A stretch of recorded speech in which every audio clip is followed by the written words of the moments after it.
مين فينا وهو بيصيف ما وقعش منه حاجه، ما وقعش منه حاجه قيمه زي ذهب، زي نضاره، زي العاب البحر بتاعت الاولاد. لازم يقع مننا حاجه في البحر، لازم، وما بنلاقيهاش.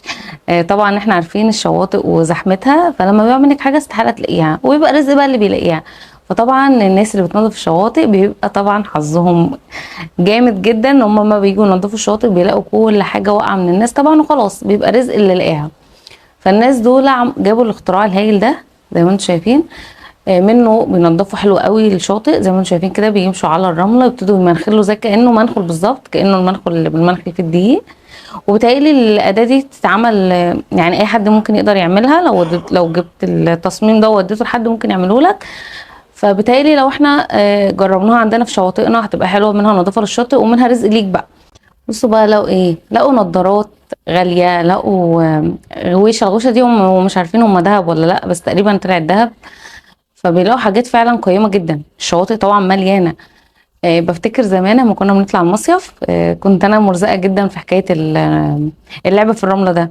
طبعا الولاد كلها بتقعد تحفر في الرمله ويعملوا يشوفوا مين اكتر واحد حفر حفره يعني غويطه.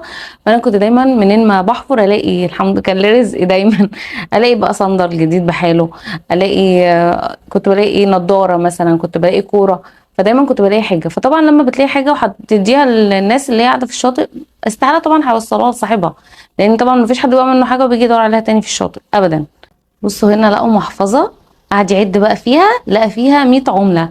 100 عمله بقى في البلد اللي هم عايشين فيها. اول اختراع عجبني جدا، الاختراع في حد ذاته عجبني جدا، عجبني جدا ان هو بينظف الشاطئ.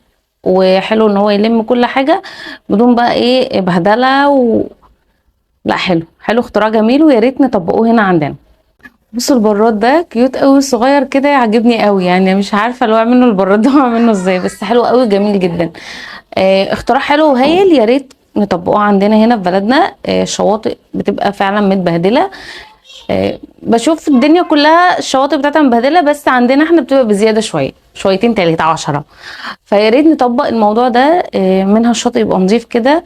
ويا ريت احنا كبني ادمين ما نرميش مخلفاتنا كده على الشاطئ، يعني بلاش، يعني عشان منظر الشاطئ يبقى نظيف وحلو. لان ما عادش في شاطئ عندنا هنا في بلدنا نظيف، لازم الشواطئ كلها متبهدله.